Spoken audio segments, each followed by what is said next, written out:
हरि ओम. भगवद्गीता बोध. योगदास श्री जय गणेश जोशी यांनी केलेले निरूपण. अध्याय 10. विभूती योग. ओम श्री परमात्मने नमः. अथ 10मोऽध्यायः. जय योगेश्वर. परम आत्म्याला नमस्कार. अध्याय 10. श्लोक क्रमांक 29. अनंतश्चास्मि नागानां वरुणो यादसामहं पितॄणामर्यमा चास्मि यमः संयमतामहम्.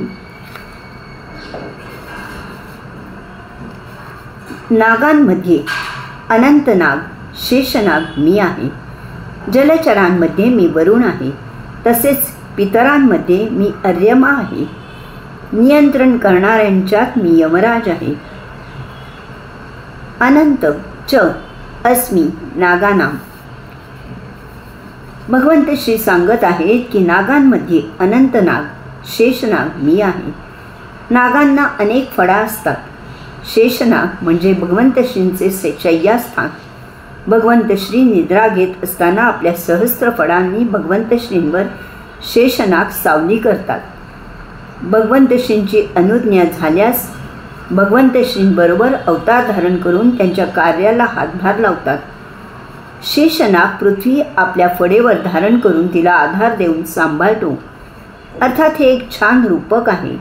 शेष म्हणजे उरलेले असा अर्थ घेऊन पृथ्वी सोडून इतर सर्व आपल्या योग मायेने व्यापून त्यांच्यात आकर्षण निर्माण करून पृथ्वी अधांतरी तोडली जाते.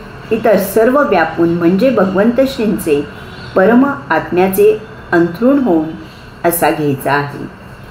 भगवंत श्री शेषनाग ही त्यांची योग विभूती आहे असे सांगत आहे. वरुण यादसाम अहम. भगवंत श्री सांगत आहेत की जलचरांमध्ये मी वरुण आहे. वरुण हा जलचर अशांचा राजा आहे. तो पर्जन्य देव म्हणून मानला गेला आहे.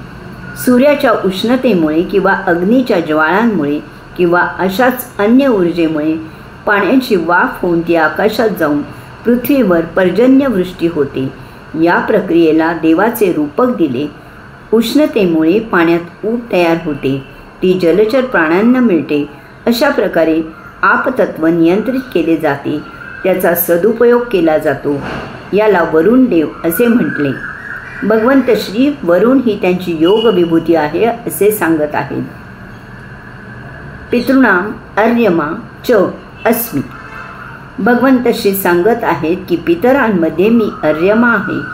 संचित अतृप्त गतजन्मी न उपभोगलेल्या प्राप्तजन्मी निर्माण झालेल्या परंतु उपभोगायला न मिळालेल्या अशा इच्छा वासना कामना अंतरात्म्याला देहत्यागाचे वेळी चिकटतात. त्यामुळे अंतरात्मा शेवटचा निश्वास सोडून त्या संचितासह उदान वायूचा आधार घेऊन देहत्याग करतो.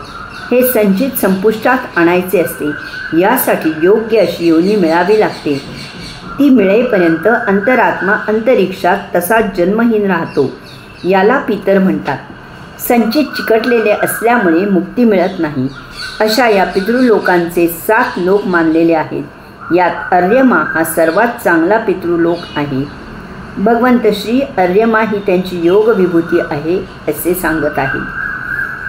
यम संयमताम अहम. भगवंत श्री सांगत आहेत की नियंत्रण करणाऱ्यांच्यात मी यमराज आहे.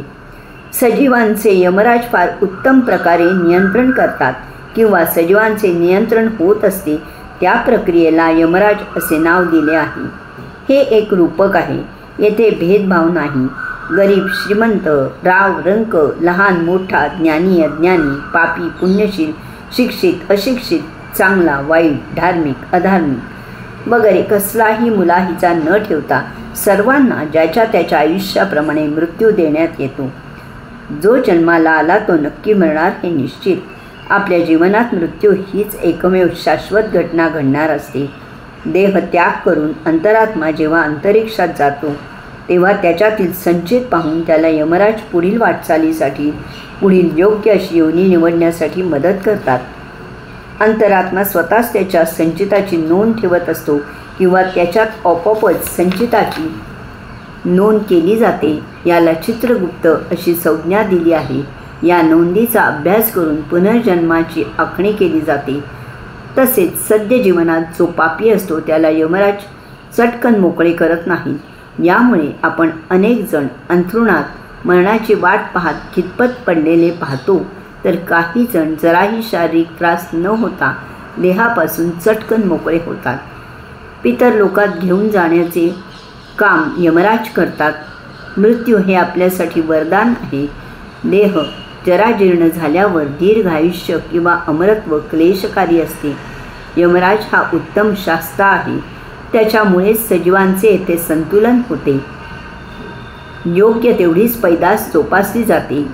भगवंत श्री यमराज ही त्यांची योग विभूती आहे असे सांगत आहे.